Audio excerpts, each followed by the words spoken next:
और करते हैं परमपिता परमेश्वर की आराधना।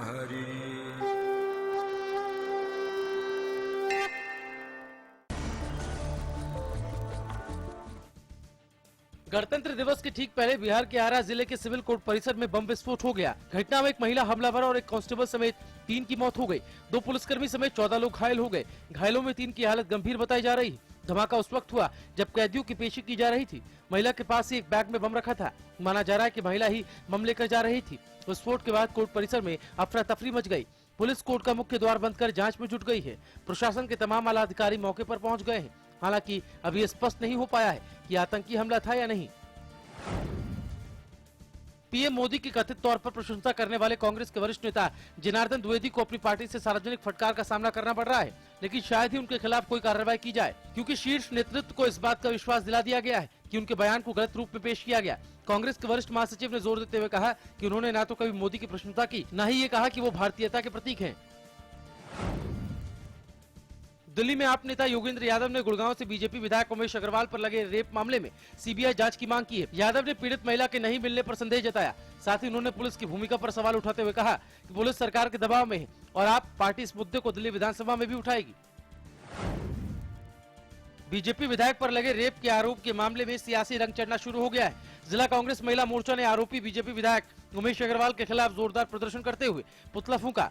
कांग्रेस महिला मोर्चा ने बीजेपी विधायक के खिलाफ कड़ी कार्रवाई और बर्खास्त करने की मांग की है। आपको बता दें, गुड़गांव विधानसभा से बीजेपी विधायक उमेश अग्रवाल पर दिल्ली की रहने वाली एक महिला ने रेप का आरोप लगाया है कि फरीदाबाद के एक होटल में उसके साथ विधायक ने दुष्कर्म की वारदात को अंजाम दिया। पीड़िता के बयान पर दिल्ली के तिलक नगर थाने में विधायक के खिलाफ मामला भी दर्ज किया गया था, लेकिन मामला जैसे ही मीडिया के संज्ञान में आया तो पीड़ित ने एक शपथ पत्र देकर विधायक पर लगे सभी आरोपों को खारिज कर दिया।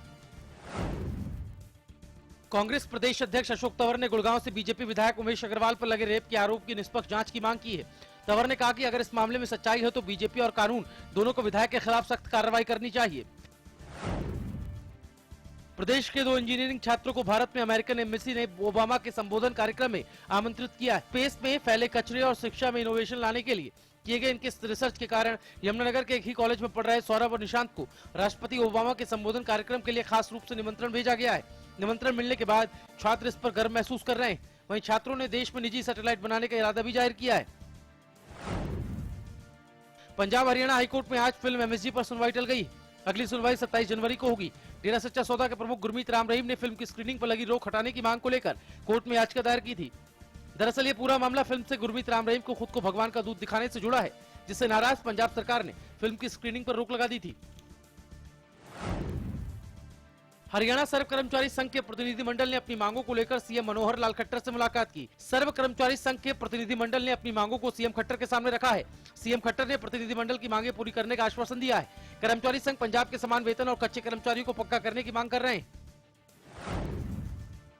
घरौंडा के डिंगर माजरा रोड पर जमीनी विवाद को लेकर 2 पक्षों में झड़प हो गई, जिसके बाद एक पक्ष ने दूसरे पर फायरिंग कर दी। फायरिंग से करीब 6 लोग घायल हो गए। एक पक्ष अपने मकान की 4 दीवारी करवा रहा था, लेकिन उसके साथ लगते प्लॉट के मालिक ने दीवार बनाने के काम को रोकने की कोशिश की और उनके साथ मारपीट की और फायरिंग भी की। गुड़गांव के 10 नामी निजी स्कूलों को शिक्षा विभाग ने नोटिस जारी किया है। इन स्कूलों में गुड़गांव के GD Goenka, Ryan International, Pathways World School, Summerfield जैसे 10 नामी स्कूलों पर सरकारी आदेशों की अवहेलना का आरोप लगा है। इन स्कूलों पर आरोप है कि पीएम के बेटी बचाओ बेटी पढ़ाओ कार्यक्रम में इन स्कूलों ने भाग नहीं लिया है। आदेशों की अवहेलना करने पर शिक्षा विभाग ने इन सभी स्कूलों को नोटिस जारी कर 1 हफ्ते में जवाब तलब किया है। आपको बता दें, बेटी बचाओ बेटी पढ़ाओ कार्यक्रम के तहत पूरे देश के स्कूलों में एक कार्यक्रम आयोजित किया जाना था, लेकिन स्कूलों ने सरकारी आदेशों की अवहेलना कर दी, जिस पर कड़ा रुख अख्तियार करते हुए शिक्षा विभाग ने इन सबको नोटिस देकर जवाब मांगा है। होटल के पूर्व पार्षद ने सीएम विंडो के जरिए शिकायत पूरी न होने का आरोप लगाया है। पूर्व पार्षद का कहना है कि उन्होंने कुछ दिनों पहले सीएम विंडो में अपने ऊपर हमला होने की आशंका की शिकायत दर्ज कराई थी, लेकिन बावजूद इसके कोई कार्रवाई नहीं की गई और आखिरकार हमले में पूर्व पार्षद बुरी तरह से घायल हो गए, लेकिन बावजूद इसके प्रशासन अब तक कोई कार्रवाई नहीं कर रहा है।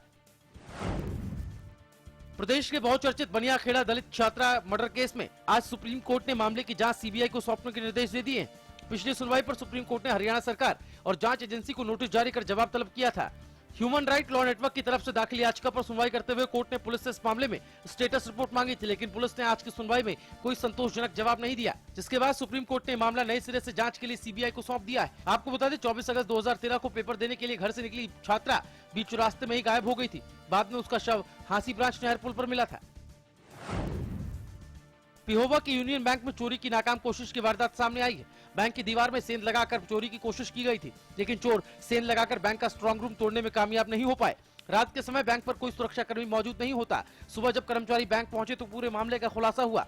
मौके पर पहुंची पुलिस के मुताबिक सीसीटीवी के जरिए मामले की जांच की जा रही है। इससे पहले हरियाणा ग्रामीण बैंक की शाखा को भी चोरों ने सेंध लगाकर करोड़ों की चोरी को अंजाम दिया था। रेवाड़ी के ट्रॉमा सेंटर में इलाज के नाम पर अवैध वसूली का मामला सामने आया है। पीड़ित बीपीएल कार्ड धारक है। पीड़ित की माने तो अस्पताल के एक डॉक्टर ने रीढ़ की हड्डी का ऑपरेशन करने की एवज में उससे 10,000 रुपए लिए। पीड़ित परिवार अब इस डॉक्टर के खिलाफ जिला उपायुक्त से शिकायत कर कार्रवाई की मांग कर रहा है। ज्यादातर किसानों ने सरताज जिप्सम को अपनाया। सरदार जिसम ਵਰਤਦਾ ਨੂੰ 4 ਸੀਜ਼ਨ ਹੋ ਗਏ ਆ। ਝੋਨੇ 'ਚ ਵੀ ਪਾਈ ਸੀ, ਉਸ ਤੋਂ ਬਾਅਦ ਮੈਂ ਕਣਕ 'ਚ ਪਾਈ ਆ। ਕਣਕ ਦਾ ਝਾੜ ਵੀ 23-22 ਕੁਇੰਟਲ ਦਾ ਨਿਕਲਿਆ ਹੈ। ਮੈਂ ਇਹ ਸਾਰੇ ਕਿਸਾਨ ਭਰਾਵਾਂ ਨੂੰ ਕਹਿੰਦਾ ਕਿ